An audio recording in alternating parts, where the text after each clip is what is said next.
Bonjour et bienvenue aujourd'hui, un apport très important, essentiel et complet sur la dopamine. Vous savez, la dopamine, c'est le super pouvoir de votre cerveau et on va voir comment équilibrer cette dopamine pour maximiser votre potentiel. Et c'est très important. La dopamine, vous en avez tous entendu parler. C'est peut-être le neurotransmetteur dont on parle le plus. Mais je vais vous expliquer aujourd'hui tout sur la dopamine, ses secrets, comment ça fonctionne, qu'est-ce qui se passe quand on est en excès, qu'est-ce qui se passe quand on est en manque. Et on va explorer ensemble ce sujet que je trouve fascinant. Et la dopamine, elle se trouve au cœur de notre bien-être, de notre performance quotidienne. Ce neurotransmetteur, souvent surnommé le neurotransmetteur du plaisir, va jouer un rôle central dans notre cerveau. Il est non seulement responsable de la sensation de plaisir, mais c'est aussi le moteur de notre motivation. On pourrait dire que c'est l'architecte de notre mémoire, c'est le gardien de notre concentration, et c'est ce qui va aussi réguler nos humeurs. Maintenant, comme tout super pouvoir, la dopamine doit être utilisée avec intelligence, avec sagesse. Un excès ou un déficit peut entraîner des déséquilibres avec des conséquences très graves sur notre santé mentale et sur notre santé physique. Dans cette première partie de la vidéo, on va voir les avantages de la dopamine et pourquoi elle est essentielle à notre succès.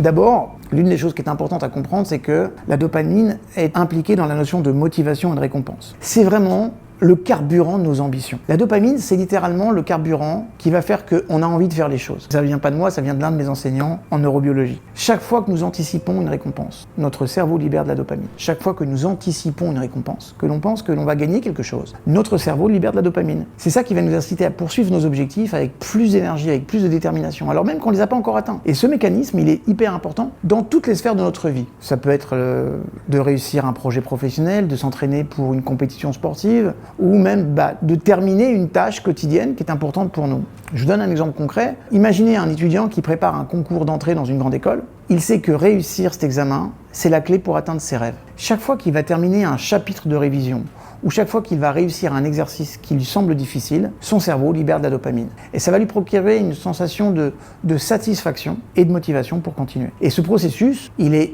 hyper documenté par les neurosciences. Il y a des études qui montrent que la dopamine est libérée non seulement en réponse à une récompense qu'on obtient, mais aussi à l'anticipation de cette récompense. Et ce phénomène explique pourquoi les objectifs à long terme peuvent rester motivants malgré les défis, malgré les efforts que ça requiert. C'est aussi, comprenez-le, une solution hyper innovante. Pour tirer parti de ce mécanisme de motivation, c'est utile de diviser par exemple les grands objectifs en étapes beaucoup plus petites et atteignables. Chaque étape qu'on va franchir déclenche une libération de dopamine et ça va renforcer comme ça la motivation à poursuivre les choses. Par exemple, on sait qu'un athlète peut décomposer son entraînement en petites sessions où chaque session réussie, c'est une micro-récompense qui alimente sa motivation pour l'objectif final. Je vous donne un autre exemple. Considérez par exemple un entrepreneur qui travaille à lancer sa propre entreprise. On sait que entreprendre, c'est des obstacles, mais chaque succès, qu'il s'agisse par exemple, de finaliser un business plan, de lever des fonds ou de signer son premier contrat, ça va être accompagné de la libération de dopamine qui alimente le désir de continuer. C'est ce qu'on appelle la motivation intrinsèque. Et la dopamine est le moteur principal de la motivation intrinsèque. Autre chose, c'est que la dopamine est impliquée dans l'apprentissage et la mémoire. Un peu ce qui va symboliser, ce qui va réunir toutes nos connaissances et nos compétences. Donc la dopamine, cruciale pour l'apprentissage et la mémoire, parce qu'elle renforce les connexions neuronales qui sont formées quand on a une expérience positive.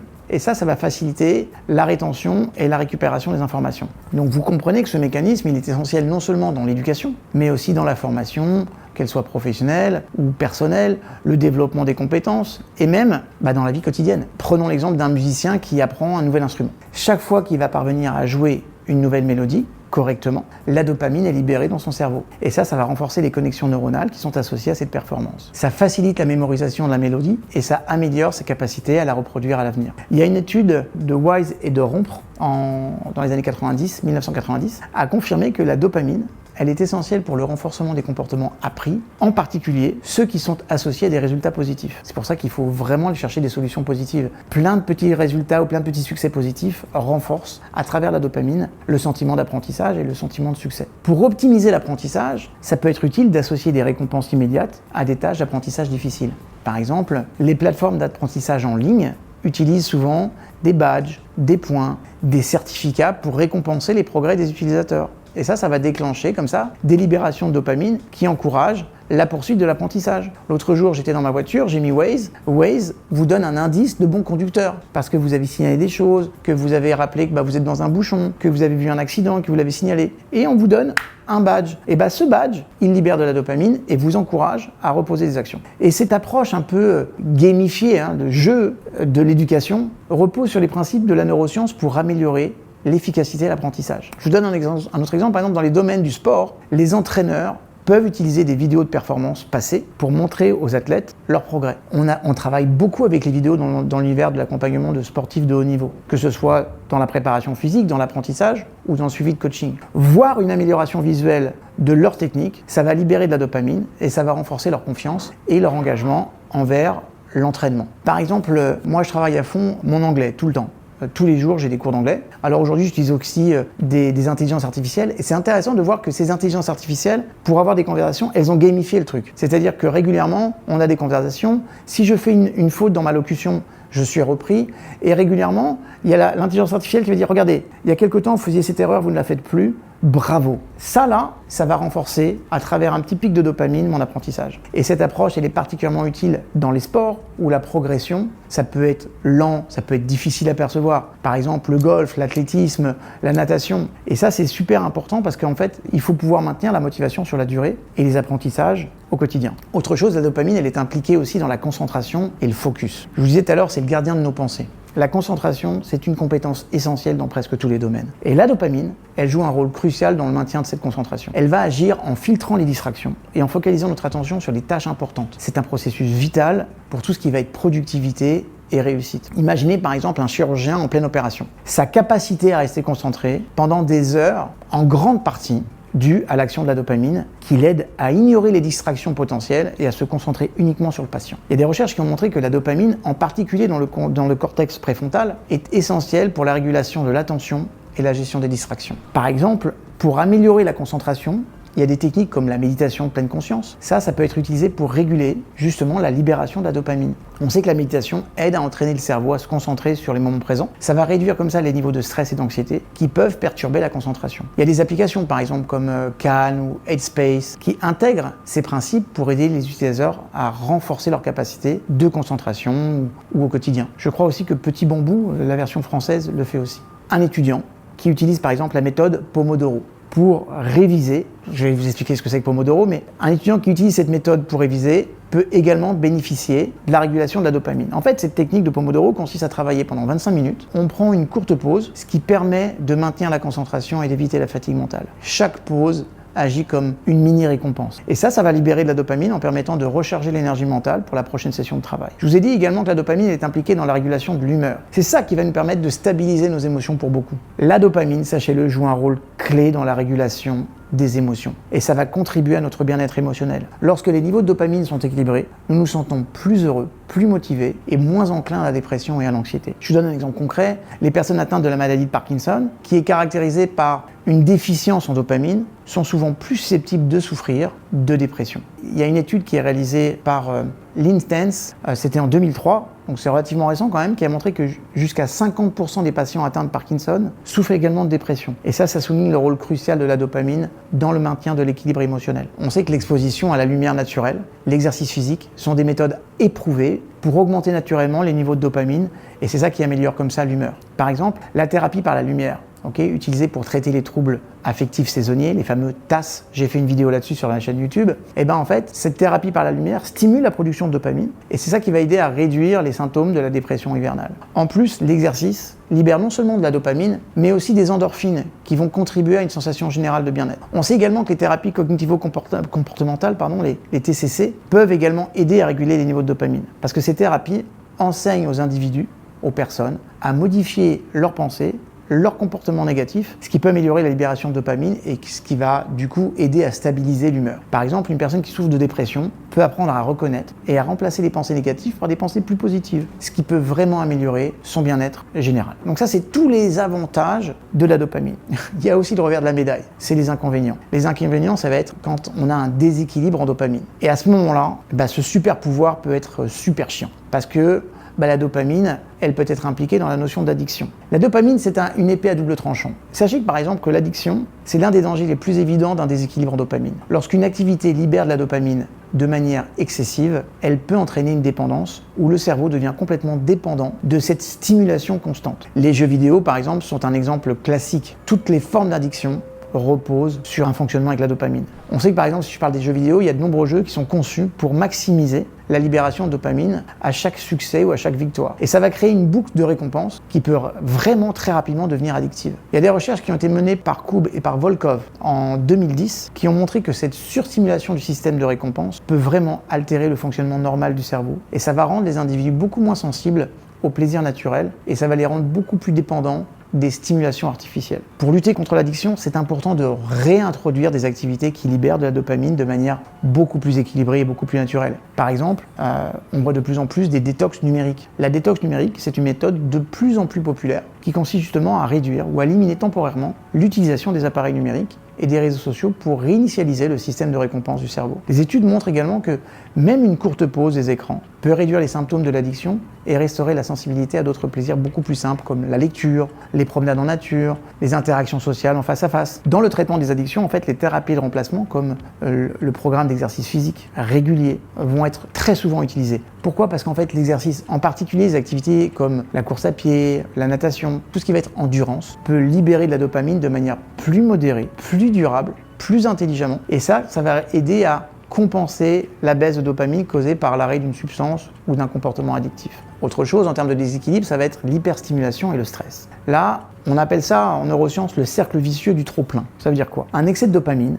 peut également conduire à un état d'hyperstimulation où le cerveau est constamment en état d'alerte. Un cadre supérieur qui travaille dans le secteur de la finance, par exemple, peut être constamment exposé à des niveaux élevés de stress liés à des décisions rapides et à l'incertitude du marché. Et cette situation stimule la libération de dopamine de manière excessive, ce qui peut conduire à un épuisement mental, une anxiété accrue et même des troubles du sommeil. Il y a une étude qui est publiée dans le The Journal of Neuroscience, je ne sais plus si c'est en 2002 ou 2012. En tout cas, cette étude a révélé que des niveaux élevés de dopamine associés à des environnements de travail stressants augmentent la vulnérabilité du stress chronique et c'est ça qui va entraîner des conséquences néfastes pour la santé mentale. Et une approche innovante pour ça, c'est pour gérer justement l'hyperstimulation, consiste à intégrer des pratiques, par exemple de pleine conscience, mindfulness, ou de méditation, peu importe les autres méditations, ça peut être aussi de la cohérence cardiaque qui fonctionne super bien, c'est ce qui même fonctionne le mieux et c'est ça qui va permettre justement, si on l'inclut dans la routine, de réguler et d'équilibrer nos niveaux de dopamine. En tout cas, ces pratiques, elles ont montré qu'elles étaient très efficaces pour réduire l'excès de dopamine et restaurer un état de calme. Par exemple, des programmes de méditation guidée, spécialement conçus pour les professionnels par exemple de la finance, ont été mis en place dans certaines entreprises pour aider à réduire le stress et améliorer la prise de décision sous pression. Un autre exemple, le feedback. Une technique qui permet aux individus de contrôler leurs fonctions physiologiques, comme la fréquence cardiaque, grâce à des signaux en temps réel. Ça peut également être utilisé pour gérer l'hyperstimulation. En apprenant à réguler leur respiration et leur rythme cardiaque, les individus peuvent réduire leur production de dopamine en situation de stress et c'est ça qui va éviter le surmenage mental. On peut aussi avoir un déficit de motivation. On appelle ça le syndrome du frein à main. C'est quoi le syndrome du frein à main ? Ça va être un manque de dopamine chez nous et ça va avoir comme effet d'augmenter nos niveaux de dépression. Un déficit en dopamine peut rendre difficile l'accomplissement des tâches quotidiennes, nuire à la qualité de notre vie et à terme nous prolonger dans des états internes qui sont pas bons, c'est-à-dire d'apathie, de manque de confiance. Et ça, c'est le départ pour la dépression. Je vous donne un exemple concret. Par exemple, les personnes souffrant de dépression clinique présentent souvent des niveaux de dopamine inférieurs à la normale. Et ça se manifeste par ce qu'on appelle une anédonie, une incapacité à ressentir du plaisir dans des activités qui, avant, étaient agréables. Il y a une étude de Nestler et Carlson qui a montré que ce déficit en dopamine, c'est l'un des principaux contributeurs à la dépression. Ce qui rend difficile pour les individus de trouver justement la motivation nécessaire pour se lever, pour travailler et même d'interagir avec les autres. Pour contrer ce déficit, c'est essentiel d'introduire des activités qui stimulent doucement la production de dopamine. Par exemple, on va parler de la thérapie par l'exercice. C'est une intervention efficace pour les personnes qui souffrent de dépression. On sait que des activités comme la marche en plein air, le yoga ou le vélo peuvent augmenter progressivement les niveaux de dopamine et donc va nous donner envie de faire des choses. Ça améliore l'humeur en général. Il y a aussi des thérapies artistiques, la peinture, la musique, d'apprendre un nouvel instrument. Ça peut vraiment stimuler la dopamine de manière positive en offrant une forme d'expression créative qui ne repose pas sur une récompense immédiate. La mise en place de routines quotidiennes structurées, ça peut vraiment vous aider à restaurer la dopamine à travers l'élévation de votre motivation. Par exemple, commencer la journée par des activités simples mais gratifiantes. Faire son lit, préparer son petit déjeuner, préparer un bon repas pour le midi. Ça peut libérer un flot de dopamine qui s'accumule et qui augmente progressivement la motivation pour des tâches qui vont être un petit peu plus complexes. Autre chose, quand on a un déséquilibre de dopamine, ça va naturellement avoir un impact sur la concentration. Et là, on va toucher vraiment l'univers de la distraction. Un déficit en dopamine peut aussi perturber cette capacité à se concentrer, ce qui est souvent observé d'ailleurs dans les troubles comme le TDAH. Alors, je vous rappelle que le TDAH, ce sont les troubles du déficit de l'attention avec hyperactivité. Ce manque de concentration va entraîner des difficultés à accomplir des tâches, à rester organisé et à suivre des instructions. On sait qu'une personne qui est atteinte de TDAH, par exemple, peut avoir du mal à se concentrer sur une tâche simple, lire un chapitre d'un livre ou compléter un rapport au travail. C'est dû à une faible activité dopaminergique dans le cortex préfrontal. C'est une région du cerveau qui est responsable de la planification, qui est cortex préfrontal. Cette zone-là est aussi responsable de l'attention et du contrôle de ses impulsions. Alors, il existe des traitements pharmacologiques comme la méthylphénidate. Ça, c'est souvent prescrit pour augmenter les niveaux de dopamine et améliorer la concentration. Mais tous les exercices que je vous ai donnés avant sont bien foutus pour ça, pour augmenter les niveaux de dopamine. En clair, un enfant qui va avoir un TDAH, mettez-le déjà avec une activité physique. Il y a aussi une approche non pharmacologique qui permet d'améliorer la concentration. C'est d'inclure des techniques de gestion du temps, comme par exemple la méthode Pomodoro dont je vous ai parlé tout à l'heure, qui consiste à travailler pendant 25 minutes, courte pause de 25 minutes. Ces techniques-là, elles aident à maintenir l'attention. Ça va offrir des pauses régulières qui agissent comme des mini-récompenses et ça va libérer la dopamine en aidant à rester concentré sur les tâches qui vont suivre. Un autre exemple, c'est l'utilisation de technologies comme des applications de blocage de distraction. Moi, j'utilise par exemple un truc qui s'appelle Freedom.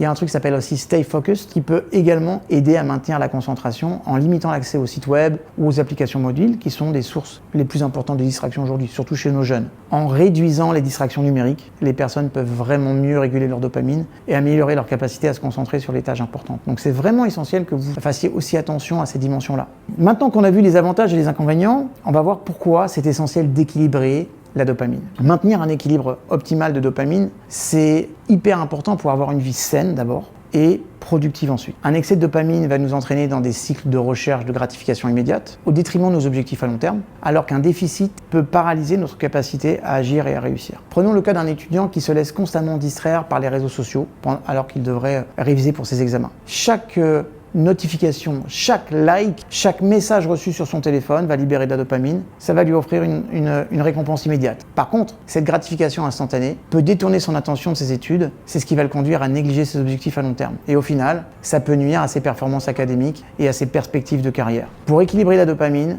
ça peut être très utile d'établir des périodes sans distraction pendant lesquelles l'étudiant se concentre uniquement sur ses révisions. En complément, il peut fixer des récompenses à la fin de chaque session d'études, comme une petite promenade ou de manger quelque chose qu'il aime bien. On appelle ça une collation saine. Okay, ça va libérer de la dopamine de manière contrôlée, de manière positive, et on a besoin de récompenses, c'est aussi important. Un professionnel peut aussi intégrer des pauses actives dans sa journée de travail, où il va mettre en place, des activités un peu relaxantes. Ça peut être de la méditation, ça peut être un peu de stretching, ou juste quelques minutes de respiration profonde. Ces pauses aident à réguler la production de dopamine, c'est ça qui va réduire le stress, c'est ça qui va augmenter la productivité globale. Donc, vous l'aurez compris, maîtriser son super pouvoir, c'est super important. La dopamine, c'est un élément essentiel de notre biologie. C'est cette dopamine qui joue un rôle central dans notre motivation, dans nos apprentissages, dans notre concentration, dans notre humeur. Comme je vous l'ai dit, tout super pouvoir doit être utilisé avec précaution et équilibre. Un excès ou un déficit de dopamine va entraîner des déséquilibres qui nuisent à notre santé mentale et à notre bien-être. La dopamine, c'est un peu comme un chef d'orchestre dans notre cerveau.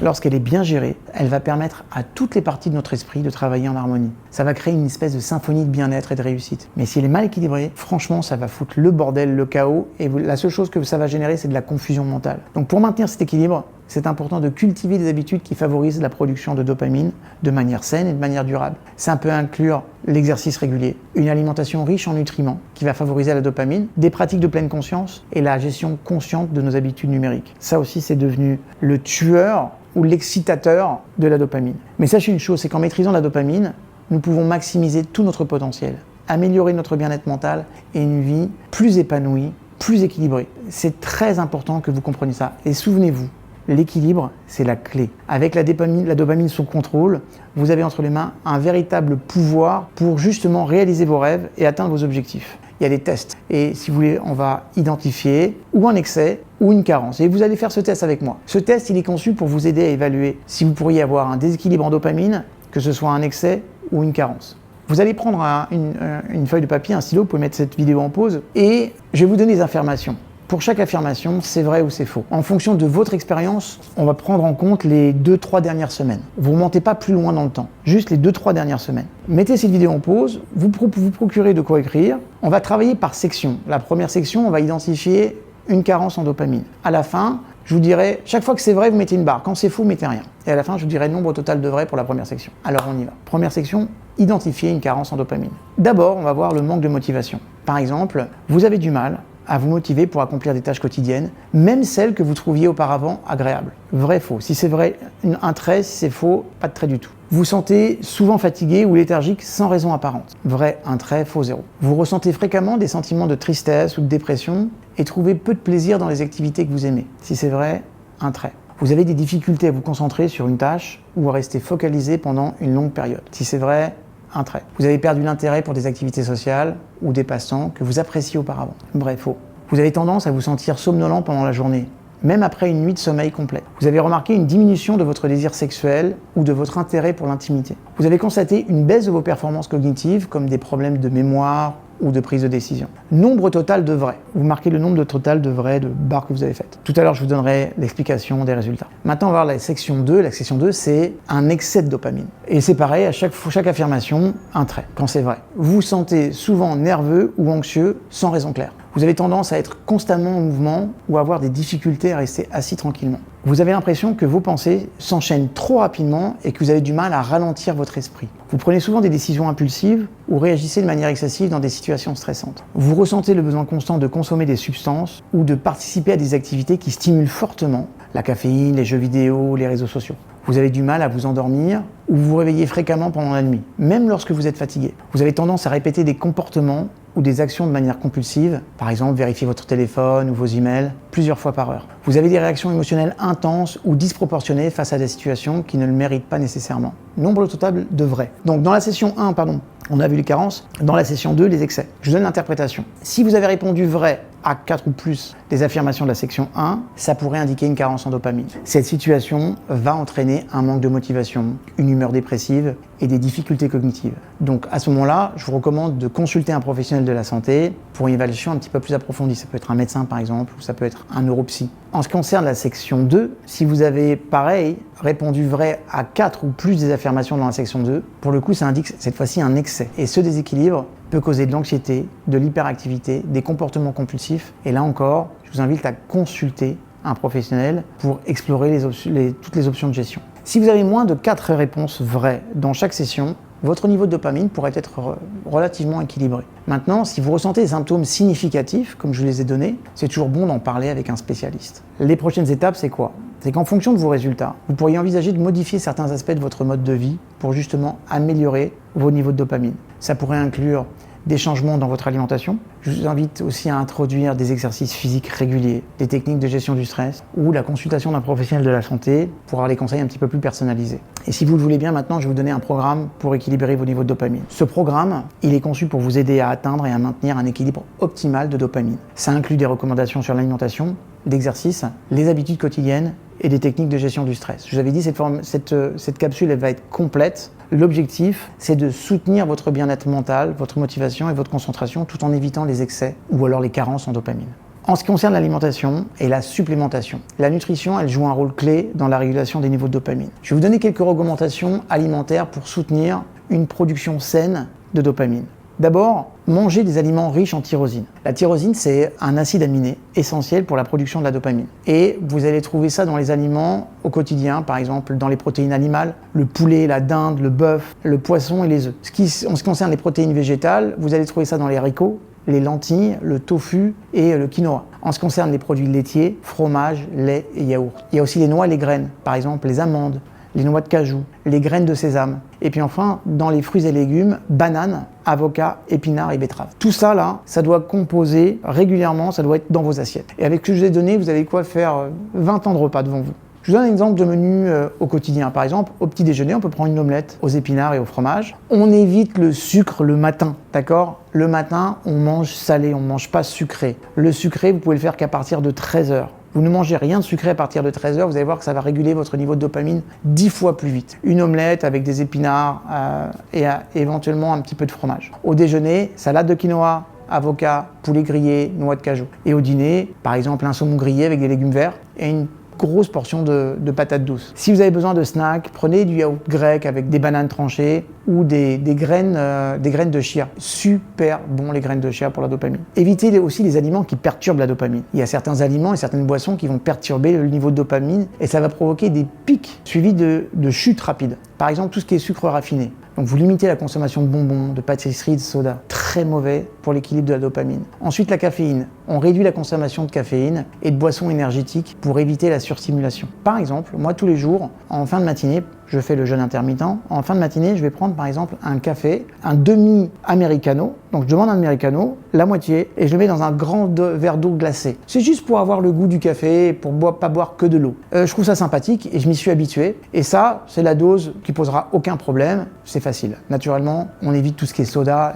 Pire, les boissons énergétiques. On dégage ça de notre vie, total. L'alcool. L'alcool peut vraiment interférer sur la production de la dopamine à long terme. Donc on limite la consommation d'alcool. Et si on boit de l'alcool, c'est vraiment modéré. Ça veut dire pas plus d'un verre de vin par repas. En ce qui concerne la supplémentation, si votre alimentation ne couvre pas suffisamment vos besoins, vous devez envisager des compléments alimentaires. Pour ça, je vous invite à consulter quand même un professionnel de la santé, mais il existe par exemple de la L-tyrosine. C'est un complément qui peut aider à soutenir la production de dopamine. C'est surtout très utile en situation de stress. On sait que tout ce qui est vitamine B6, B9, la B9 c'est folate, la B12, ce sont ces vitamines du groupe B sont essentielles pour la synthèse de la dopamine. Vous allez également avoir le magnésium, parce que le magnésium, ça soutient les fonctions cérébrales et ça aide à réguler la dopamine. Autre chose, vous devez inclure de l'exercice physique. C'est le moyen le plus puissant de réguler naturellement vos niveaux de dopamine. Ça stimule la libération de neurotransmetteurs tout en réduisant le stress et ça améliore l'humeur. Pour ça, vous faites des exercices cardio, des exercices d'aérobic, la course, le vélo, la natation. Ça augmente les niveaux de dopamine, mais ça augmente également les niveaux d'endorphine. Et ça,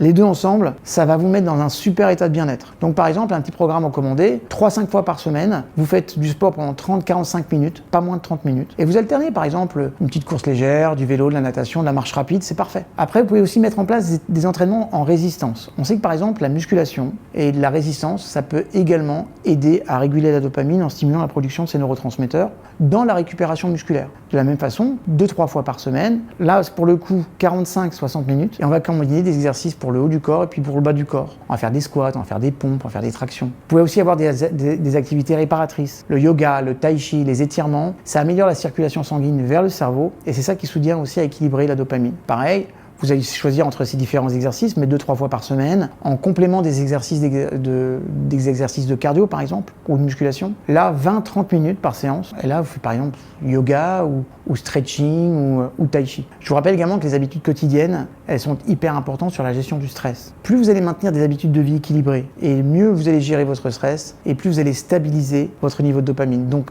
on a un sommeil de qualité. Le sommeil, il est crucial pour la régulation de la dopamine. Un sommeil de mauvaise qualité, ça va perturber la production et la libération de dopamine, et ça va affecter l'humeur et la motivation. Si vous voulez avoir un sommeil réparateur, d'abord, des routines. Vous établissez une routine. On se couche à heure régulière, avec un horaire de sommeil stable, et on se réveille à heure régulière. Vous allez créer un environnement de sommeil propice, une chambre le plus noire possible, une température qui va se situer entre 19 et 21 degrés maximum, et pas d'écran au moins 2 heures avant le coucher. Le mieux, c'est de lire un bon bouquin. Après, vous allez pouvoir avoir des techniques de relaxation. On peut pratiquer des exercices de respiration ou de méditation avant de dormir. On peut aussi pratiquer la pleine conscience. La méditation de pleine conscience, la gratitude, ça va vraiment aider à réguler les niveaux de dopamine en favorisant la relaxation et en réduisant le stress. Petit programme recommandé, par exemple 10-15 minutes chaque matin ou chaque soir de méditation. Je vous invite aussi à tenir un journal de gratitude. Et vous notez 3 choses positives chaque jour que vous avez vécues et qui a été bon pour vous. On peut faire aussi de la pleine conscience. Pratiquer la pleine conscience à n'importe quel moment de la journée, lors de vos activités quotidiennes. Manger, marcher, concentrer sur le moment présent. J'avais le professeur à Brozol qui m'avait donné juste une petite chose qui m'a beaucoup aidé dans ma vie. Il m'a dit « attente égale détente ». Mais David, on a des moments d'attente tous les jours. On attend dans la voiture, dans les bouchons, on attend chez le médecin, on attend quand on fait nos courses. Plutôt que de grogner parce qu'on attend, on va prendre cette attente pour faire de la pleine conscience. Tiens, qu'est-ce que je vois dans le magasin? Quelles sont les couleurs? Quelles sont les lumières? Quels sont les gens? Quels sont les trucs? Je fais de la pleine conscience. Attente égale détente. Intégrez cette idée-là et je peux vous garantir que tout va changer. Je vous invite aussi à faire une détox numérique. La surutilisation des écrans et des réseaux sociaux peut provoquer des vraies fluctuations de la dopamine. Limitez votre exposition aux stimuli numériques pour maintenir justement votre niveau stable de dopamine. Imposez-vous par exemple de consulter vos réseaux sociaux entre 30 et 1 heure par jour maximum. Et je vous invite à au moins une journée par semaine à faire une journée détox, un free day. Pas d'ordinateur, pas de réseaux sociaux. Vous avez votre téléphone si vous voulez qu'on vous joigne, vous ne swipez pas, si vous avez compris. Pour une bonne détox en fait numérique, on a un temps d'écran limité, on se fixe des limites claires sur le temps passé devant les écrans chaque jour. Faites des pauses régulières. Prenez par exemple des pauses sans écran.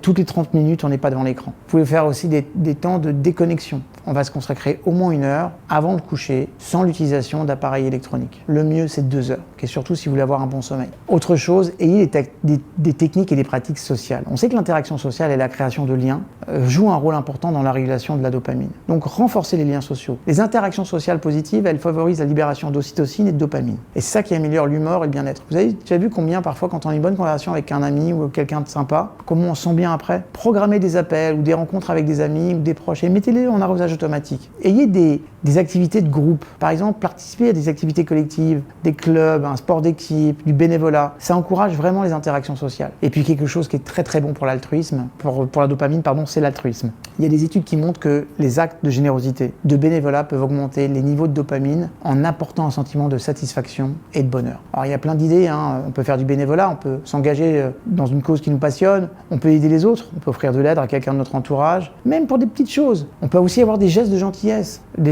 spontanés comme un compliment à quelqu'un ou offrir un café ou à un collègue, peu importe. Et si vous faites ça et qu'en plus vous équilibrez des activités de stimulation, par exemple, les activités stimulantes sont des activités qui doivent être équilibrées pour éviter un excès de dopamine. Par exemple, la gratification, les jeux vidéo, les réseaux sociaux et toutes les autres activités numériques, ça nous offre des gratifications instantanées. Mais ça peut entraîner une surstimulation de la dopamine. Limite dans le temps, on se fixe des limites quotidiennes, on met en place des sessions planifiées. Si je suis passionné par les jeux vidéo, je vais me prendre par exemple 90 minutes, 1 heure, pas plus. Pareil pour les réseaux sociaux. Ça ne doit pas devenir compulsif, c'est organisé, c'est structuré. Et ayez le plus possible d'activités enrichissantes. Remplacez les activités gratifiantes instantanées par des activités enrichissantes qui stimulent la dopamine, mais pas de manière déséquilibrée. Par exemple, la création artistique, peinture, écriture, musique, toutes les formes d'expression créative, c'est très bon. L'apprentissage, engagez-vous dans un apprentissage continu, suivre un cours en ligne, apprendre une nouvelle compétence, un nouveau métier. Ayez des lectures également inspirantes. Lisez des livres qui vous passionnent et qui vous inspirent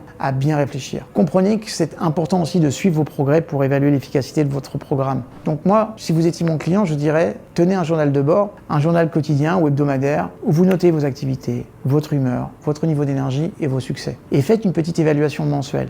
À la fin de chaque mois, vous prenez le temps de revoir vos notes dans votre journal et vous identifiez les activités qui ont eu le plus d'impact positif sur votre équilibre de dopamine et celles qui ont pu causer un déséquilibre. Et vous allez utiliser ces observations pour ajuster votre programme en mettant davantage l'accent sur les pratiques qui fonctionnent bien pour vous. Régulièrement, vous faites des auto-évaluations. Utilisez le test de dépistage que je vous ai donné là tout à l'heure. Vous le faites régulièrement. Ça vous permettra de détecter rapidement s'il y a un déséquilibre et comme ça, vous pourrez apporter des ajustements à votre routine. Et si vraiment vous avez besoin, je vous invite à consulter un professionnel. Si vous ressentez des difficultés à maintenir un équilibre ou si vous soupçonnez un déséquilibre significatif, malgré tous vos efforts, n'hésitez pas à consulter un professionnel de santé, un médecin ou un psy ou un neuropsy pour justement soutenir à travers peut-être des actions de thérapie ou des compléments alimentaires ou de la médicamentation parfois. En tout cas, vous aurez des conseils personnalisés. En conclusion, équilibrer vos niveaux de dopamine, c'est un processus continu. Ça nécessite une espèce de conscience de soi, de la discipline, une approche globale. Mais croyez-moi que si vous prenez cette vidéo et que vous prenez à cœur de la mettre en œuvre, vous pouvez créer un environnement mental et physique, à un bien-être qui est durable, à une meilleure concentration, à une motivation hyper stable. Rappelez-vous, chaque petit changement positif dans vos habitudes quotidiennes va contribuer à équilibrer de façon plus optimale la dopamine et c'est ça qui va vous permettre comme ça de mieux gérer votre humeur, vos performances et votre qualité globale. Donc commencez par des petites étapes, soyez patient avec vous-même, observez les améliorations progressives, qu'est-ce qui se passe en termes de bien-être. Mais vraiment, considérez la dopamine comme un super pouvoir, mais ça peut être aussi un super ennemi s'il est déséquilibré. Merci d'avoir été jusqu'au bout, je vous aime, à très bientôt.